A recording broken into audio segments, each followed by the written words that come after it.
전능하신 하나님 아버지 감사합니다.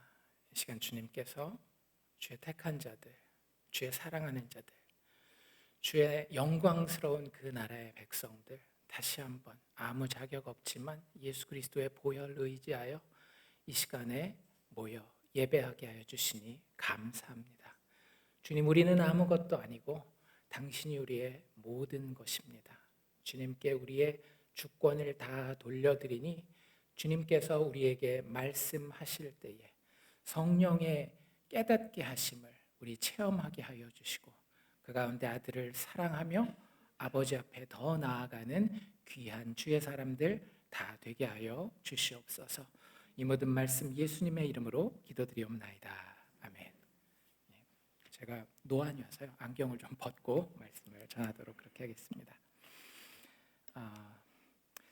아까 제가 소개받은 대로 10년 만에 이제 한국에 들어오게 됐습니다. 지난 월요일 날 왔는데요. 많이 달라지고 많이 좋아졌더라고요. 한국만큼 사는 나라가 별로 없는 것 같아요. 맨하탄이 도시 중에 도시다라고 얘기를 하는데 여기 훨씬 낫습니다. 와서 도착해서 김포공항에서 택시 타고 제가 전에 지내던 곳이 일산이었거든요. 그래서 일산으로 가서 숙소에 짐을 풀고 한국에서의 첫 식사를 하게 됩니다. 그래서 메뉴는 김치찜.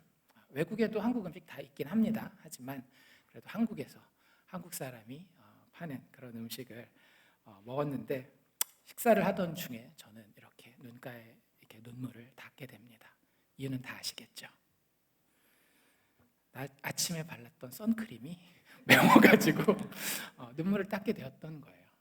그걸 이제 오해해서 보면, 잘못해서 이해하게 되면 10년 만에 한국에 들어와서 한국 음식 먹으니까 너무 좋아가지고 감격해가지고 저렇게 눈물을 흘리나 보다라고 오해할 수 있겠죠. 제가 이 이야기를 여러분들에게 드리는 이유는 우리가 인생을 살아가다 보면 우리의 상황에 대해서 혹은 다른 사람의 상황에 대해서 심지어는 우리가 신앙생활하면서 성경의 진리에 대해서도 내 방식으로 오해하면서 믿고 거기서 감동하고 그것 때문에 열심을 내는 일들이 있기 때문에 그 부분을 한번 오늘 살펴볼까 해서 이런 예화로 말씀을 시작합니다. 오늘 우리가 함께 나눌 주제는 믿음이라고 하는 주제예요.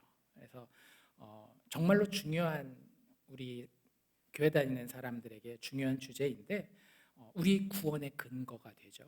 그리고 우리 믿음 생활의 기초가 되는 이것을 우리는 혹시 나의 방식으로 오해하면서 역시 믿음 생활은 이렇게 하는 거야 라고 스스로 감동하고 스스로 열심을 내고 있지만 성경과는 다른 곳에서 열심을 내고 감동하고 있지 않은지 한번 살펴보기를 원합니다. 우리가 읽은 히브리서 11장의 별명은 신앙생활 조금 해보신 분들은 아시겠지만 믿음장이라고 불리죠. 이 믿음장이라고 하는 히브리서 11장을 살펴보면서 정말로 성경이 말하는 참된 믿음이 무엇인지 이 시간 함께 귀를 기울여보는 시간을 가지도록 하겠습니다. 히브리서 11장을 잘 이해하려면 사실은 히브리서 전체의 맥락과 문맥, 그 흐름을 알아야 우리는 히브리서 11장을 비로소 잘 이해할 수 있는데요.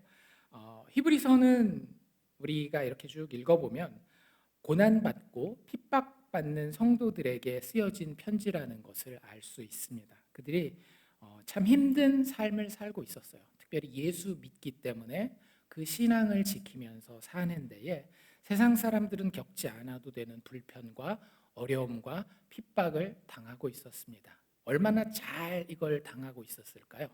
여러분들 한번 상상해 보셨어요? 제가 상상해 보니까 오늘날 우리와 크게 다르지 않았을 것 같아요. 어떤 사람들은 우리가 칭찬하는 그런 믿음의 사람들처럼 저분은 믿음이 너무 좋은 것 같아, 이런 신앙생활을 했겠지만 어떤 분들은 다른 사람한테 내 믿음의 상태, 내가 일주일 동안 사는 모습 얘기하지 못할 정도로 창피한 그런 신앙생활하는 사람, 우리에게만 있는 것이 아니라 그 당시 이 히브리서를 받는 독자들 가운데서도 분명히 있었을 겁니다. 그런데 그들이 그 어려운 환경 가운데에서 어떻게 하면 믿음에서 물러나지 않고 계속해서 그 믿음의 길을 한 걸음씩 두 걸음씩 전진할 수 있을까를 고민하며 히브리서 저자는 히브리서를 기록했던 거예요. 그리고 그가 택했던 방식은 무엇이었는가 하면 그들이 믿습니다라고 고백하는 예수의 이름이 얼마나 우월하며 지고한지, 다른 어떤 것과도 비교해도 버릴 수 없는 이름이 바로 예수 그리스도라고 하는 것을 강력하게 선포함으로써 그들이 그 믿음의 자리를 지킬 수 있도록 도와주려고 하고 있습니다. 그래서 이 히브리서 11장을 이렇게 쭉 한 번에 요약을 한다라고 한다면 히브리서 전체와 함께 히브리서 11장 내용은 기승전 예수에 대한 이야기라고 여러분들이 알고 이해를 하셔야 되는 거예요. 히브리서는 절대 우리에 대한 이야기를 하려고 하는 것이 아니라 예수에 대한 이야기를 함으로써 우리의 믿음이 하나님 앞에 그리고 성도들 앞에 아름답게 서도록 하기 위해 기록된 책이라고 하는 것입니다. 그런데 이런 배경 가운데에 특별히 우리는 11장에 오면 자주 오해를 하게 돼요. 11장 읽어보신 분들은 아시겠지만 위대한 믿음의 사람들이 많이 나옵니다. 아벨부터 시작해서 에녹이라든지 노아, 아브라함 이름만 들어도 야, 저 정도 믿음을 가지려면 참 힘들겠다. 내가 존경하고 따라야 되겠다. 나도 어떻게 하면 저 사람 같은 좋은 믿음을 가질 수 있을까? 우리의 믿음이 어떠해야 하는지, 어떻게 믿어야 하는지에 대한 답을 히브리서 11장에서 우리는 찾고자 합니다. 그래서 히브리서 11장을 읽고 포스터를 한 장 그리라고 한다면 아마 많은 분들은 얼마 전에 있었던 몇 년 전에 있었던 영화 중에 그 마블사에서 만들었던 엔드게임이라는 영화 혹시 기억하시는지 모르겠어요. 거기 보면 여러 히어로들이 영웅들이 등장하잖아요. 그 시리즈 내내 열몇 편에 걸쳐서 나왔던 그 영화의 영웅들이 드디어 그 엔드게임이라고 하는 영화에 이름이 딱 박혀가면서 아이언맨, 그다음에 스파이더맨, 닥터 스트레인지 이런 인물들이 너무나 멋있게 영웅들 세상을 구하나 이런 사람들로 이렇게 그림이 그려지는 것처럼 히브리서 11장의 위대한 믿음의 사람들 아벨, 에녹, 아브라함, 노아, 모세 이런 사람들의 이름들을 멋있게 딱 그려보고 이렇게 딱 존경하면서 바라볼 만한 그런 포스터로 그리기가 쉽지 않나 생각합니다. 하지만 제가 다시 말씀드립니다만 히브리서 11장은 우리와 닮은 또 다른 영웅들의 이야기가 아니라고 하는 거예요. 히브리서 11장은 히브리서 전체 맥락에서 그리스도의 우월성을, 그리스도의 지고하심을 나타내는 맥락 가운데 기승전 예수 이야기를 하고 있다는 사실을 기억하면서 여러분들 읽고 이해하셔야 합니다. 그래서 그 생각을 하는 가운데에 오늘 우리가 읽었던 32절부터 읽었잖아요. 그 본문들을 쭉 읽다 보면 여러분들 사실은 마음에 좀 걸리셔야 됩니다. 믿음의 사람들, 그 위인들, 나도 그 사람들 따라가야지라는 그런 생각을 가지고 32절을 읽으면 좀 이상하셔야 돼요. 제가 다시 한번 읽어드릴 테니까 진짜 이상한지 한번 보십시오. 32절입니다. 내가 무슨 말을 더 하리요? 기드온, 바락, 삼손, 입다, 다윗 및 사무엘과 선지자들의 일을 말하려면 내게 시간이 부족하리로다. 이상하셨나요? 좀 이상하신 분들은 구약 사사기를 읽어보신 분들이에요. 첫 번째 나온 4명의 이름 잘 기억하십시오. 기드온과 바락과 삼손과 입다. 이 사람들은요, 사실은 우리가 그 앞에까지 나와 있던 아브라함, 이삭, 야곱, 우리가 믿음의 선진이라고 이야기하는 그런 사람들, 모세, 선지자 중에 선지자라고 이야기하는 이 사람들이랑은 같이 이름을 놓을 수 없는 사람들처럼 보입니다. 혹시 모르는 분들이 계실까 봐 제가 간단하게 이 사람들이 누군지 소개를 해드릴게요. 기드온이라는 이름은 많이 들어보시긴 하셨을 거예요. 그렇죠? 기드온과 300용사 많이 들어봤는데 우리는 기드온이 상당히 위험 있고 능력 있는 용사였다라고 생각하지만 기드온 이야기를 자세히 읽어본 분들은 분명히 이렇게 평가할 수 있습니다. 기드온은 소심하고 비겁한 겁쟁이였어요. 왜 그런가 하면 우리는 기드온이 300명의 용사만 가지고 나아가서 전쟁에서 이긴 걸 생각하는데 그 앞에 무슨 얘기가 있죠? 하나님이 기드온에게 오셔서 내가 너와 함께 할 것이며 너를 통하여 이방 백성들을 물리칠 것이다 라고 하나님이 약속하셨는데 그 말을 기드온이 의심하고 믿지 않아요. 그리고 하나님을 2번이나 시험합니다.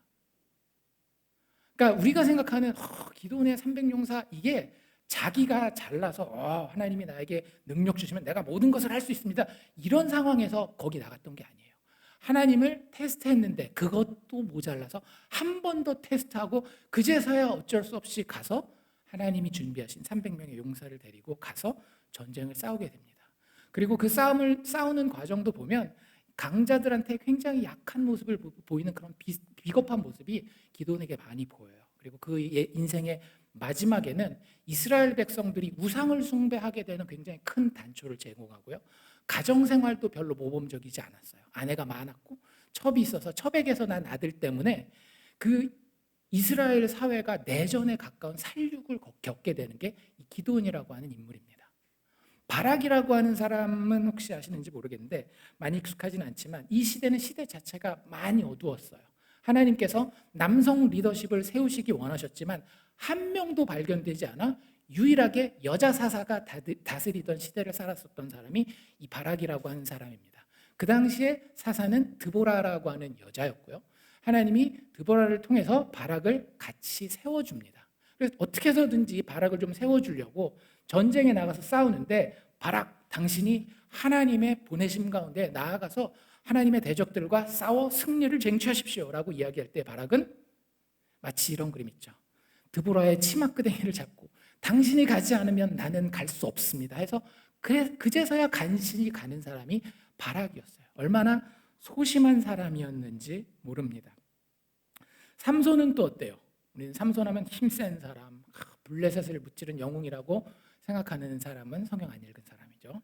사도행전의 사사기를 읽으신 분들은 참 삼손 같은 사사가 어떻게 사사가 됐을까 할 정도로 도덕적으로 영적으로 굉장히 바닥 중에 바닥을 걷는 사람이 삼손이라고 하는 사람이었습니다. 여자 문제는 뭐 말할 것도 없고요. 신앙적으로 봤을 때 종교적으로도 하나님이 주신 나신인의 서약을 전부 다 족족 어겨가는 사람이 삼손이라고 하는 사람이에요. 마지막에 삼손이 그 건물을 무너뜨려서 많은 블레셋 사람들을 무찌르는 그 장면도 보면 굉장히 기특하게 드디어 인생 마지막에 하나님에 대해서 제대로 깨닫고 하나님의 백성들과 하나님의 대적들과 싸우는구나 이렇게 생각하실던지 모르겠는데 실제 사사기 가서 읽어보십시오. 거기 보면 하나님 이놈들이 나를 수치스럽게 만들었고 이놈들이 나를 고통스럽게 만들었으니까 하나님 복수해야 됩니다. 그래서 하나님 앞에 기도하고 그들을 물리쳐요. 입다라고 하는 이름은 우리에게 아마 익숙하지 않을 수도 있는데요. 입다도 역시 사사 중에 한 명이었는데 입다는 요즘식으로 얘기를 하자면 신학이 상당히 의심스럽습니다. 우리가 교회와 비슷하지만 끝이 다른 사람들을 뭐라 그래요? 이단이라고 부르잖아요. 이단 아니야? 라는 생각이 들 정도로 굉장히 미신적인 신학적 내용을 가지고 있었던 사람이에요. 하나님의 백성들이 힘들어할 때 하나님은 입다를 부르셔서 또 이스라엘 백성들을 구하시려고 하는데 입다가 나가기 전에 하나님 앞에 서원을 하죠. 뭐라고 서원해요? 하나님께서 나에게 승리를 주시면 내가 돌아올 때에 집에서 나오는 나를 맞으러 나오는 첫 번째 것을 당신에게 드리겠습니다라고 이야기를 해요. 그리고 실제 하나님이 승리를 주셨을 때 집에 돌아와 누구를 처음으로 만나게 돼요? 자기 무남 동료 외동딸을 만나게 됩니다. 그래서 자기 딸을 제물로 드려요. 얼마나 하나님에 대한 신학이 엉망입니까? 너무나 미신적이다 못해 정말 이단 아니야 라고 이야기를 해도 그 사람은 변명할 말이 없는 사람이 바로 입다라고 하는 사람이에요. 아니 이런 사람들이 어떻게 노아, 아브라함, 모세 이런 사람들과 같은 목록에 들어갈 수 있는 거죠? 불편하지 않으십니까? 마치 무엇과 비슷하냐 하면 여러분들이 가장 경멸하는 부류의 사람들 있잖아요. 강약, 약강 뭐 이런 사람들. 그런 사람들이 여러분과 똑같은 아니 여러분이 오히려 존경하는 믿음의 사람들과 같은 리스트에 들어가 있는 거예요. 하나님 어떻게 이러실 수가 있습니까? 라고 불편한 마음이 가져지는 게 여러분들 정상적으로 이 본문을 읽는 태도라는 생각이 듭니다. 그럼 우리 이렇게 질문해 봐야 되겠죠. 혹시 우리가 뭔가 오해하고 이 본문을 읽는 것은 아닌가? 여러분들 하나님의 말씀은 정확무오한 하나님 자신을 드러내시는 계시라고 하는 신앙이 있으시죠. 성경에는 하나도 틀리는 것이 없어요. 하나님이 이 두 부류의 사람을 같은 리스트에 넣어놓았을 때는 하나님이 깜빡하고 실수해서 아유 이 사람은 들어가면 안 되는데 깜빡 잘못해서 넣네 라고 넣은 게 아니겠죠. 그러면 하나님이 잘못된 게 아니라면 누가 잘못된 거겠어요? 읽는 독자가 뭔가 잘못된 전제 때문에 이 본문을 잘못 읽고 읽는 거예요. 그래서 우리는 이 본문을 읽으면서 도대체 하나님이 어떻게 믿음이라고 하는 것을 정의하고 보시길래 이런 두 종류의 전혀 달라 보이는 사람들을, 하나는 정말로 존경받을 만한 믿음의 결단이 있는 믿음의 행위를 보여준 이런 사람들과 세상 사람들도 봤을 때 손가락질 만한 이 사람들을 같은 목록에다가 놓고 있는지를 여러분들 물어보셔야 합니다. 이 두 부류를 공통적으로 포괄하는 믿음이라고 하는 것은 무엇인가? 이 질문을 하셔야 되는 거예요. 그러면 아닌 답이 나오겠죠. 아닌 답은 뭐겠어요? 우리가 지금까지 히브리서 11장을 읽으면서 존경할 만한 했던 것들, 그런 것들 있잖아요. 아브라함이 본토 친척 아비집을 막 떠났다든지, 모세가 이집트에서 왕자 되는 것을 내려놓고 막 결단하고 하나님의 백성을 이끌었다든지, 그게 믿음의 핵심이 아니라는 거예요. 믿음은 나에 대한, 우리에 대한 이야기가 아닙니다. 기승전 예수. 꼭 기억하십시오. 히브리서 11장 읽으실 때 여러분들 이 이야기는 내 얘기, 우리 듣고 우리 보고 따라하라고 우리에게 주어진 이야기가 아니에요. 우리도 이 그림 비슷하게 인생을 살아가게는 될 겁니다. 그런데 우리가 그렇게 살아가라고 준 게 아니라 이렇게 살아간 사람들이 있더라를 보여주는데, 그걸 가능케 하신 분은 예수라고 하는 전제하에 지금 이 11장의 문맥이 이어지고 있다라고 하는 겁니다. 믿음이라고 하는 것이 인간의 조건이요, 자격이요, 능력에 대한 것이다라고 하는 그런 관점에서는 방금 제가 던진 이 문제를 도저히 해결할 수가 없어요. 도덕적으로 깨끗하게 살아서 세상 사람들과는 구별된 사람이 되어야 하느냐, 얼마나 내가 교회에 헌신을 해야 되느냐, 순교할 수 있는 결단을 가지고 있느냐, 이것은 믿음의 핵심이 아니라고 하는 거예요. 여러분들, 우리가 믿음의 사람들로서 인생을 사는 목적이 뭡니까? 웨스트민스터 소요리 문답 제1번, 하나님을 기쁘시게 하며 그를 영원토록 즐거워하는 것이잖아요. 여러분들, 하나님을 어떻게 하면 기쁘시게 할 수 있는지 우리는 착각하고 있는 경우가 많다니까요. 내가 세상과 구별되는 도덕적인 깨끗한 삶을 살면 하나님을 기쁘시게 할 것이라고 생각하고, 내가 하나님 앞에 더 헌신하면 하나님이 더 기뻐하실 것이라고 생각하고, 순교할 수 있을 만한 결단이 있으면 하나님 날 더 사랑하시고 기뻐하실 것이라고 생각할 텐데, 성경은 그걸 믿음이라고 이야기하지 않는다라고요. 그리고 히브리서 11장 6절에서 뭐라고 이야기하는가 하면, 믿음이 없이는 하나님을 기쁘시게 못한다라고 이야기하고 있어요. 그럼 어떻게 하실래요? 내가 가지고 있는 믿음이 히브리서 11장을 통해서 믿음의 핵심이 아니라는 것을 깨달았을 때 여러분들 진지해지셔야 되는 겁니다. 도대체 히브리서 혹은 성경 전체가 이야기하고 있는 믿음이 무엇이길래 그 믿음이 없이는 하나님을 기쁘시게 못한다는 것인가? 내가 순교를 해도 하나님을 기쁘시게 못해? 내가 교회에 집을 팔아 헌신을 해도 하나님을 기쁘시게 못해? 도대체 믿음이 뭐야? 라는 심각한 질문을 여러분들 스스로에게 던지셔야 되는 거예요. 여기에 나와 있는 인물들의 공통점을 그럼 한번 살펴봅시다. 너무 많으니까 다는 못 살펴보고 몇 명만 볼 텐데요. 아브라함이라고 하는 사람이 자신의 믿음을 드러냈던 방식은 이런 방식이에요. 하나님이 아브라함에게 나라를 약속하십니다. 내가 너에게 성을 줄 것이야, 나의 나라를 줄 것이야 라고 약속하셨는데, 그것이 자기 능력으로 도저히 이루어질 것 같지 않아요. 왜? 그 사람이 생각하는 나라는 많은 국민들이 그 나라를 채우고 그 가운데 영광이 드러나는 것인데, 아브라함에게는 아들이 있었다 없었다? 한 명도 없었어요. 나의 능력으로는 하나님이 약속하신 나라가 회복될 수도 없고 세워질 수도 없는 그런 상황이었습니다.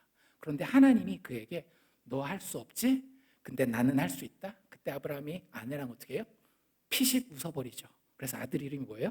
웃음이에요. 이삭. 그래서 이삭 이름이 그렇게 되는 겁니다. 하나님 진짜요? 라고 처음에 아브라함도 아까 얘기했던 기도원처럼 하나님을 제대로 믿지 않았어요. 그런데 하나님의 인내하시는 가운데의 설득하심이 아브라함을 마침내 내 힘으로는 길이 없구나, 내 능력으로는, 내 방법으로는 길이 없구나, 하나님께서 주시는 아들을 통해서만 하나님이 약속하신 그 나라가 나와 내 자손들 가운데에 이루어지시겠구나 라는 것을 고백하는 것이 아브라함의 믿음이었던 겁니다. 모세는 어때요? 모세도 젊었을 때는 아주 의기양양하죠. 이집트에서 왕자의 신분이니까.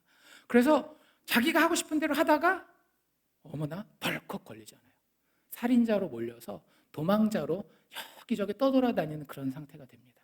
그래서 하나님의 백성에 대한 마음은 있었지만 그들을 구원하는 것이 나의 능력으로 되지 않는다라는 것을 뼈저리게 느껴요.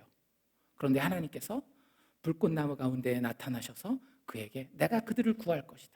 다니면서 얼마나 고생을 많이 하는지, 자기가 그렇게 섬겼던 백성으로부터 돌에 맞을 그런 위기를 여러 번 겪으면서도 나는 못하지만 하나님이 하나님의 백성들을 약속의 땅으로 이끌고 갈 것이다 라고 하는 것을 서서히 깨달아가면서 믿음으로 고백했던 것이 모세라고 하는 사람입니다. 이 두 사람 우리가 존경할 만한 사람이니까. 기드온은 근데 어땠을까요?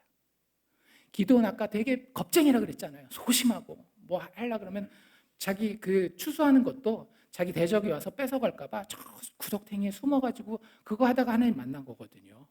근데 기드온 같은 경우도 하나님이 너희의 대적을 쳐라라고 했을 때 자신의 계산, 자신의 능력, 자신의 전략을 가지고는 도저히 답이 안 나오는 거예요. 그냥 이대로 살다가 맨날 착취당하다가 그냥 죽나 보다, 그냥 그렇게 생각했어요. 그런데 하나님이 나타나셔서 두 번이나 그의 시험했던 대로 응답해 주신 그 결과, 아, 하나님은 말씀하신 대로 승리를 주시는 분이구나라는 고백을 어쩔 수 없이 하게 됩니다. 나는 안 되는데 하나님 당신은 하실 수 있겠군요. 삼손은 어때요? 아까 삼손의 마지막 모습이 되게 애 같다 그랬잖아요. 자랑할 만한 것 인간적으로 볼 때는 아무것도 없어요. 그런데 삼손에게 한 가지는 공통점이 있었습니다. 자기는 도저히 이 고난과 수치 가운데서 벗어날 능력이 없는 거예요. 눈도 빼버렸잖아요. 하나님의 힘도 걷어가셨고 그 상황 가운데서 나의 수치와 나의 이 고난에서 나를 구원하실 분은 나를 어머니 뱃속에서부터 택하신 하나님 한 분밖에 없습니다. 한 번만 나를 도와 내 원수를 좀 갚아주십시오. 나의 구원은 내가 아닌 당신께만 있습니다 라고 고백하는 것이 정말 애 같았지만 삼손의 신앙의 믿음의 고백이었다라고 하는 거예요. 그래서 그 여기 나와 있는 다른 사람들도 사실은 다 그래요. 그런 사람들의 공통점을 모아 우리가 믿음이라는 것을 다시 한번 정의한다라고 하면 믿음이란 무엇이냐? 내가 아닌 나의 하나님이 나의 구원을 책임지신다라고 하는 의지와 신뢰가 바로 믿음입니다. 좀 더 쉽게 설명드리면요, 주님밖에 없습니다. 주님밖에 없습니다. 내 능력으로 안 됩니다. 이게 아브라함이었고 이게 이삭이었고 이게 야곱이었고 요셉이었고 모세였다라는 거예요. 주님 아니면 안 됩니다 라는 그 고백 가운데에 그들은 나의 죽음을 인정하고 하나님의 살아계심을 천천히 어떤 사람들은 급작스럽게 현실로 체험한 거죠. 하나님 진짜 살아계시구나. 나에게 도저히 돌파구가 보이지 않는데 하나님이 나를 설득시켜가는 것을 경험합니다. 그래서 실제로 어떤 목사님은 믿음을 뭐라고 설명하는가 하면 하나님의 인내하시는 설득의 결과라고 이야기를 해요. 우리는 자꾸 어떻게 생각해요? 내가 결단하고 내 신념으로 막 뭔가 만들어가는 걸 믿음이라고 생각하는데 아니라고요. 그건 하나님을 기쁘시게 할 수 없어요. 하나님을 기쁘시게 하는 것은 하나님이 베푸시는 일을 내가 목도하면서 체험하면서 아, 역시 하나님밖에 없구나를 자연스럽게 고백하는 것이 믿음이고 그것이 하나님을 기쁘시게 하는 방법입니다. 절대 인간에게서 나오는 것이 아니에요. 하나님의 계획표에 따라 하나님의 주권적으로 반드시 우리 삶 가운데 이루어지는 것이 믿음이라고 하는 것입니다. 그래서 여러분들 사람들마다요, 그 믿음을 가졌다라고 했을 때 나오는 결과는 다 다를 수밖에 없어요.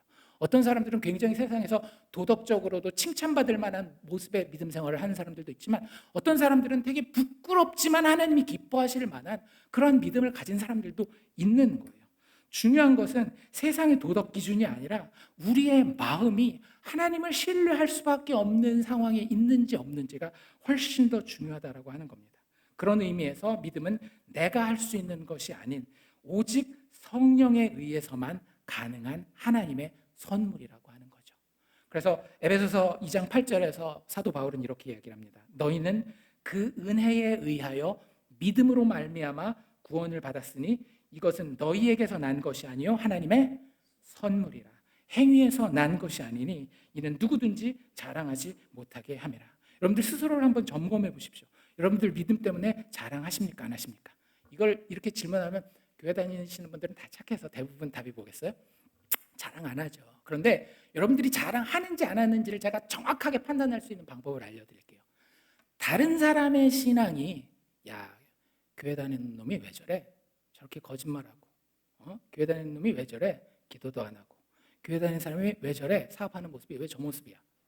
만약에 여러분들에게 그 마음이 든다라고 한다면 여러분들은 믿음을 뭐로 인식하고 있는 것인가 하면 내가 만들어내고 인간의 능력으로 성취할 수 있는 것으로 인식하고 있는 겁니다. 그렇지 않아요. 믿음을 이야기하는 자리마다 사도 바울은 정말로 많은 곳에서 너희들이 믿음으로 구원받지만 그 믿음마저도 너희가 자랑할 수 없게 하기 위해서 하나님이 너에게 선물로 주신 것이다 라는 이야기를 계속해요. 예수를 주라고 고백할 수 있는 것도 성령이 함께 하시지 않으면 못한다라 그러잖아요. 하나님의 역사의 결과가 믿음입니다. 믿음은 하나님의 행하심에 대한 이야기요, 그렇게 믿을 수밖에 없이 하나님이 나타나셨다라고 하는 증거가 믿음인 거예요. 그래서 여러분들이 귀하게 생각하는 것들 다 하는 거 맞아요. 그런데 저희 때는 이런 표현이 있었습니다. 회수권 한 장 차이로, 진짜 종이장 한 장 차이로 똑같은 행동을 하지만 그 동기가 완전 다른 거죠. 하나는 내가 해야 되기 때문에 너무나 부담스럽고 이뤘을 때 굉장히 자랑하고 교만하게 되지만, 또 하나는 내가 이뤘을 때에 어떤 마음이 드는가 하면 놀람과 감격이 있습니다. 어떻게 이런 일이 일어나지? 그리고 하나님을 찬양하게 돼요. 그리고 다른 사람을 대하는 태도 자체가 달라져요. 왜? 내 삶을 통하여 일어난 일이지만 내가 한 일이 아니라 하나님이 나에게 선물로 주신 결과로 발생한 일이기 때문에. 그래서 여러분들, 그 믿음을 가지고 믿음 생활한다라고 하는 것은 내가 열심히 무슨 노력을 하는 게 아니라 바로 이렇게 하는 것입니다. 하나님의 구원하심을 바라보는 것. 이게 믿음 생활이에요. 다시, 믿음 생활은 뭐다? 하나님의 구원하심을 바라보는 거예요. 그런데 여기에서 지금 히브리서 11장에 나와 있는 여러 인물들과 우리 사이에 건널 수 없는 벽이 생깁니다. 아까 우리가 읽은 말씀 중에 이런 말씀이 있었어요. 39절과 40절인데요. 같이 한번 읽어봅시다. 시작. 이 사람들은 다 믿음으로 말미암아 증거를 받았으나 약속된 것을 받지 못하였으니 이는 하나님이 우리를 위하여 더 좋은 것을 예비하셨은즉 우리가 아니면 그들로 온전함을 이루지 못하게 하려 하심이라. 여러분들, 우리가 낫대요? 히브리서 11장에 나와 있는 믿음의 위인들이 낫대요? 잘 모르더라도 대충 확률 50%니까 느낌이 오잖아요. 우리가 훨씬 더 낫다라는 거예요. 아니, 내가 모세보다 낫다고? 여러분들 진짜 모세보다 나으십니까? 내가 아브라함보다, 아멘, 그렇다라는 거예요. 왜 그럴까요? 아까 믿음 생활이 뭐라고 말씀드렸어요? 믿음 생활은 하나님의 구원하심을 바라보는 거라고 얘기를 했죠. 그런데 구약에 나와 있는 믿음의 위인들은 뭘 바라봤는가 하면 그림자를 바라봤어요. 그래서 구약에 그 사람들의 믿음의 내용들을 잘 서술해 놓은 것들을 보면 그 사람들의 구원이 하나님에게 달려 있는데 그 구원을 하나님이 꼭 이렇게 얘기하셔요. 내가 누군가를 보내서 이룰 것이다. 하나님이 직접 우리 안에 오셔서 그 구원을 이루시겠다라는 거예요. 그걸 우리는 임마누엘이라고 하잖아요. 하나님이 우리와 함께 계신다. 내가 너한테 누군가를 보내서, 나를 대표할 누군가를 보내서 너희의 구원을 이루어낼 것이야 라고 하나님이 계속해서 이야기했어요. 아벨이 제사 드린 이유가 뭐예요? 창세기 3장 15절에 나오는 여인의 후손, 잃어버린 에덴을 여인의 후손이 오면 회복할 것으로 아담과 하와와 그의 아들들이 믿고 있어서 이 제사를 드리는 가운데에 여인의 후손을 기다리고 있었던 거예요. 아브라함도 어때요? 자신이 죽어서도 도달하지 못할 그 나라를 하나님이 보내실 씨, 이삭이 그림자로 드러내긴 했지만 이삭을 통해 성취되는 게 아닌 궁극적으로 오실 메시아를 통해서 성취될 그 씨를 기다렸다라고 하는 거죠. 그리고 그 모세도 자기 백성들을 이끌고 약속의 땅에 들어가면서 이것이 도저히 인간의 능력으로 안 되잖아요. 모세는 여러분들 결과론적으로 보면 실패자입니다. 자기도 약속의 땅에 들어가지 못했고 자기와 함께 나왔던 백성들이, 나이 많은 사람들은 다 못 들어갔어요. 새로 태어난 사람들만 약속의 땅에 들어가지. 그럼에도 불구하고 그는 누구를 기다렸는가 하면 하나님이 약속하신 그 선지자를 기다렸어요. 그 선지자가 너희에게 오실 텐데 그가 오면 너희는 그의 말을 들으라라고 이야기를 한다라고요. 그게 다 구약 신앙의 내용의 전체예요. 하나님이 나를 구원할 누군가를 보내주실 텐데 그분이 누군지는 잘 모르지만 방금 얘기한 것처럼 언약의 씨, 여인의 후손 이런 표현들로 다윗의 시편 같은 경우에는 다윗이 왕이라고 불리우는 그 다윗의 왕, 오실 왕, 다니엘서에는 인자라는 표현이 나오고요. 이사야서 같은 경우는 고난받는 종이라고 표현되는 그 오실 구원자를 바라보는 믿음 때문에 그들은 이렇게 설 수 있었다라고 하는 거예요. 하지만 그들은 결국 그 오실 그분을 만났어요? 못 만났어요? 못 만났어요. 하지만 우리는 어때요? 우리는 예수 그리스도의 십자가와 부활 이후의 시대를 살아갑니다. 하나님은 하나님의 잃어버린 것, 하나님의 망가진 것들에 너무나 큰 관심을 가지고 계셔요. 우리가 처음 망가졌을 때부터, 에덴에서 쫓겨났을 때부터 하나님은 어떻게 하면 우리를 회복시키시고 어떻게 하면 우리를 살리실까에 대한 고민을 하셨고, 그리고 그때부터 자신의 하나밖에 없는 아낌없는 그 독생자를 우리에게 아낌없이 보내주심으로 우리의 회복을 계획하시고 작정하셨다라고 하는 거예요. 그리고 그분을 우리는 말씀을 통하여 우리에게 전해진 증인들을 통하여 알고 있다라고 하는 겁니다. 그 예수가 우리의 예수입니다. 여러분의 예수요, 저의 예수입니다. 여러분들 인생 가운데에 앞에 길이 보이지 않습니까?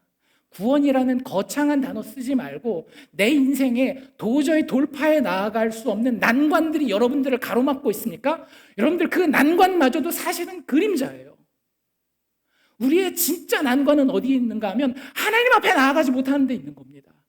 그런데 그 난관을 다 제거하기 위해서 하나님께서 친히 육신을 입고 이 땅에 오셔서 나를 대신해 죽으시고 다시 살아나셨어요.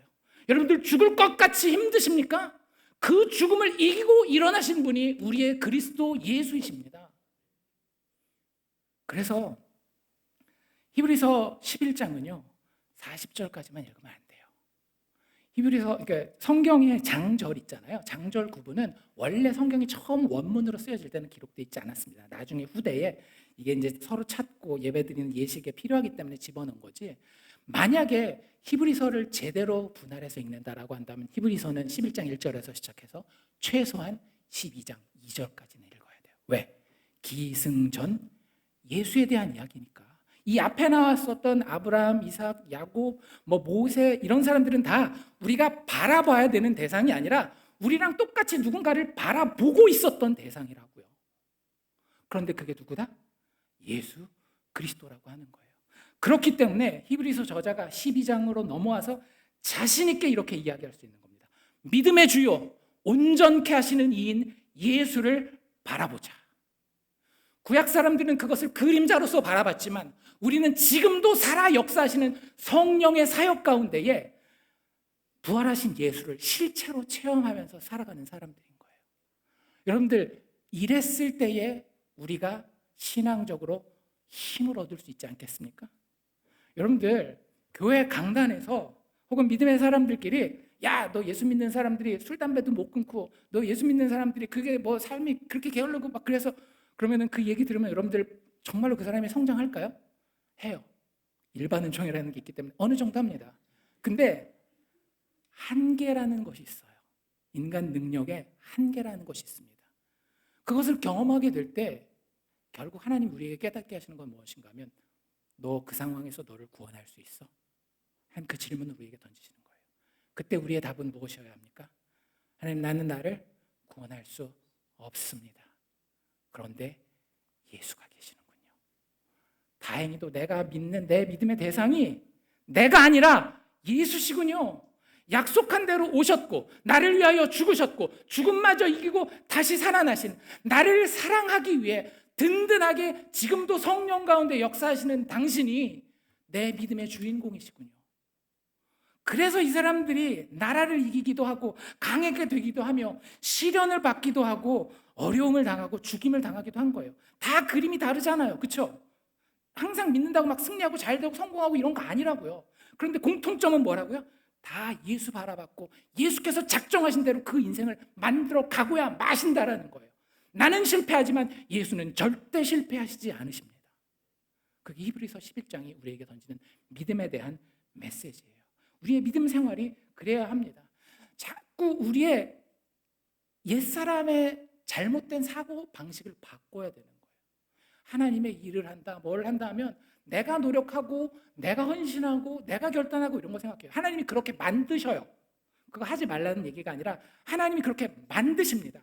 근데 그걸 내가 만들기 위해서 만들어가느냐 아니면 하나님이 나한테 그걸 만들어가는 걸 보느냐는 완전 다르다니까요. 그 끝에 가서 나를 자랑하느냐 하나님께 영광을 돌리느냐가 거기서 달라지는 거예요. 집을 팔았느냐 안 팔았느냐가 하나님께 영광을 돌리느냐 안 돌리느냐를 결정하는 것이 아니라 내가 나를 의지했느냐 하나님을 의지했느냐가 결국에 하나님께 진짜 기쁨을 돌려드리느냐 아니냐를 결정한다라고 하는 것입니다. 여러분들 여기 철수와 영희가 있어요. 철수는 강한 의지의 사나이입니다. 그래서 저 꼭대기에 사다리 긴 사다리가 있는데 이 사다리를 타고 저 꼭대기에 분명히 올라갈 수 있다라고 하는 강한 확신, 믿음이 있어요. 그런데 철수가 가지고 있는 그 사다리는요, 개판 5분 전이에요. 3칸만 올라가면 무너질 그런 사다리를 가지고 있습니다. 그 옆에 영희가 있어요. 영희는 원래 소심해요. 게다가 고소공포증까지 있어요. 그래서 올라가면 이거 내 체력이 될까? 가다가 떨어지면 어떡하지? 큰 바람이 불면 어떡하나? 근데 영희가 가지고 있는 사다리는 엄청 튼튼한 거예요. 금속, 철제, 다이아몬드 막 봐가지고 엄청 튼튼해요. 누가 그 끝에까지 올라갔을까요? 영희죠. 여러분들 우리는 자꾸 세상이 주는 세계관 때문에 내가 얼마나 강한 믿음을 가졌느냐에 따라서 인생을 제대로 살고 하나님을 기쁘시게 하며 신앙생활 제대로 할 수 있느냐가 결정된다라고 착각하는 경우가 많이 있어요. 그리고 내 스스로하고 막 눈물 흘리고 감격하고 막 그러잖아요. 그 뭐예요? 자랑하는 거죠. 사람들한테 말만 안 했을 뿐이지 누가 와서 제발 좀 물어봐 줬으면 너무나 좋겠는. 아니요. 하나님은 본인 스스로에게만 영광을 추구하시는 분입니다. 그것 외에는 우리에게 다른 소망이 없기 때문에. 하나님의 모든 선하신 일의 정점에 그분이 죄인들을 회복시키는 그 클라이맥스에 죄인을 사랑하여 죽으시고 다시 사신 예수가 계시다라는 것을 우리는 성령의 도우심 가운데 계속 체험하는 존재들입니다. 여러분들 그게 체험되십니까? 그게 체험되는 자들을 하나님의 택자들, 하나님의 자녀들이라고 부르는 거예요. 만약에 그게 안 되신다면 여러분의 영성 생활을 점검하시고 하나님 앞에 구하세요. 구하라. 문을 두드리라. 이게 다 찾으라.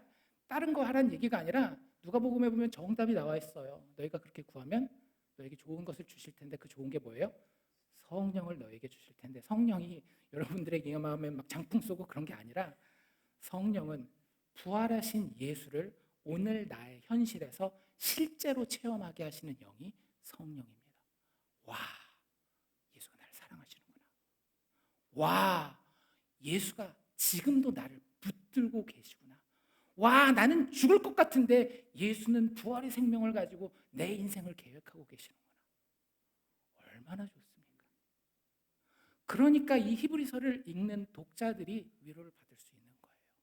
히브리서 독자들에게 힘들고 우리 식으로 얘기를 해봅시다. 한국 상황에서 맨날 직장 생활하느라고 아침도 없고 저녁도 없고 주말도 없는 경우들도 많고 뭐 시간 좀 있는다 그래도 비인간적인 대접받을 때도 너무 많고 세상 사는 거 보면 불공평한 상황도 너무나 많은 것 같고 막 이런 상황에서 야, 니들 조금 더 열심히 해봐. 니들이 열심히 안 해서 한 거야.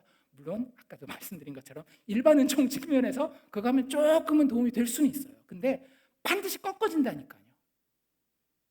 하나님이 세우시는 예수 바라보는 것이 우리의 믿음의 가장 기본적인 내용이라고 하는 겁니다. 그러니 여러분들 말씀을 마치면서 히브리서 11장의 포스터를 다시 한번 그려봅시다. 어떻게 그려야 되겠어요? 종이 크게 집어넣고 가운데다가 누구? 기승전 예수 먼저 세워놓고 그 주변에 모든 믿음의 사람들이 그분 둘레에 겸손히 무릎 꿇고 엎드려 경배하는 그림을 그리시면 되는 겁니다. 빌립보서에서 사도 바울은 이렇게 이야기를 하죠.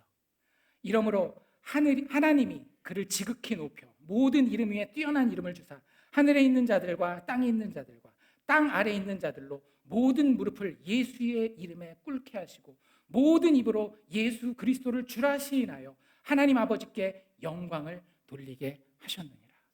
기승전 예수. 우리가 예수를 바라보는 그 믿음 가질 수 있기를 원합니다. 그러면요, 아까 우리가 처음에 이야기했던 세상적으로 사람들 보기에 도덕적으로도 성장하게 되어 있어요. 생명이 있는데 왜 자라지 않겠어요? 우리가 하나님 앞에 헌신하는 정도도 더 많아지게 되어 있어요. 사랑하는데 왜 행동하지 않겠어요? 순교의 자리가 돼서 준비가 된다면 순교도 할 수 있게 돼요. 그런데 그 모든 현장에서 뭐라고 이야기하는가 하면 영어 표현에 이런 표현이 있거든요. Yet not I, but Christ in me. 내가 아니요, 내 안에 계신 그리스도께서 하셨습니다. 그러면 그 영광이 내가 아닌 하나님께 돌아가게 되는 거죠. 여러분들, 여러분의 노력이나 성취를 쌓는 것에 여러분들의 믿음의 방향성을 두는 데에서 한 걸음만 물러나실 수 있기를 바랍니다. 나의 구원자 되신 부활의 주님 되신 예수 그리스도 바라보고 그분 더 체험하기를 소망하고 더 사랑하기 원하는 그런 사람들이 되어야 하는 거예요. 여러분들, 왜 교회에서 모든 것의 정답은 말씀 보세요, 기도하세요, 예배 드리세요일까요? 생각 안 해보셨어요? 불만 엄청 많으시더만, 많은 분들이. 그게 다 예수 만나려고 하는 은혜의 방편인 거예요. 말씀, 신약 성경은, 구약 성경은 누구에 대한 이야기? 오실 예수에 대한 이야기. 신약 성경은 누구 얘기? 오신 예수에 대한 이야기. 성경 말씀 읽는 거는 도덕 이유를 발견하려고 하는 게 아니라 예수 만나려고 성경 읽는 거예요. 기도하는 거는 왜 기도해요? 하나님과 교제하는 가운데 결국에 누구 의지하는 거예요? 맨 마지막에 기도할 때 예수님의 이름으로 기도합니다. 예배 가운데 우리는 누구를 왕으로 모십니까? 아까 찬양했잖아요. 예수 우리 왕이요. 그분이 공동체 가운데에 현실로 임재하는 것을 체험하는 것이 예배인 거예요. 그렇게 신앙생활이라고 하는 것은 예수 바라봅시다. 이것에 목숨을 거는 것이 신앙생활이라고 하는 겁니다. 다른 거는 여러분들 다 따라옵니다. 누구 여러분들이랑 비교하지 마세요. 다른 사람의 그림과 내 그림은 반드시 다르게 돼 있어요. 왜? 여러분들의 성별과 여러분들의 나이와 여러분들이 살아온 배경이 다 다르잖아요. 하나님 그걸 다 주관하셨다라고요. 그걸 사용하시는 것도 하나님이세요. 하나님께 주권 있고 그 하나님이 우리를 사랑하셔서 아들 예수까지 보내주셨다라고 하는 데에 우리의 소망이 있는 겁니다. 그러니 여러분, 우리의 믿음 생활에 관점에 변화가 있으면 좋겠습니다. 여러분들이 신앙생활하고 교회를 섬기시고 세상에 나아가서 증인이 되는 데에 믿음이 무엇인지에 대한 관점을 잃어버리지 않으시기를 바라요. 히브리서 11장에서 이야기하고 있는 예수 바라보는 그 믿음 하나 붙들고 여러분들 지속적으로 인생을 살아가시고, 그래서 궁극적으로는 우리의 말과 행동과 삶의 모습에서 예수 바라보고 체험한 증인으로 우리들 서로에게 그리고 세상 가운데 세워지는 하나님의 귀한 자녀들 되시기를 주의 이름으로 축원합니다. 잠시 기도합시다. 하나님, 이 시간 저희들 하나님의 말씀 가운데에 우리 스스로를 겸손하게 세웁니다. 믿음의 주요, 온전케 하시는 이 예수, 우리가 붙들게 하여 주시옵소서. 나 스스로에게 구원이 없다라는 것을 하나님 가르쳐 주시고, 아프다 할지라도 배우며 일어나 다시 예수 잡는 기회로 하나님 삼아 주시옵소서. 하지만 하나님이 우리를 너무나 사랑하시는 것을 십자가에서 보았기에 궁극적으로는 기뻐하며 담대함 가운데에 그 믿음의 걸음을 든든하게 한 걸음 한 걸음 걸어갈 수 있는 귀한 자녀들 될 수 있도록 주님 축복하시기를 원하오며 예수님의 이름으로 기도드리옵나이다. 아멘.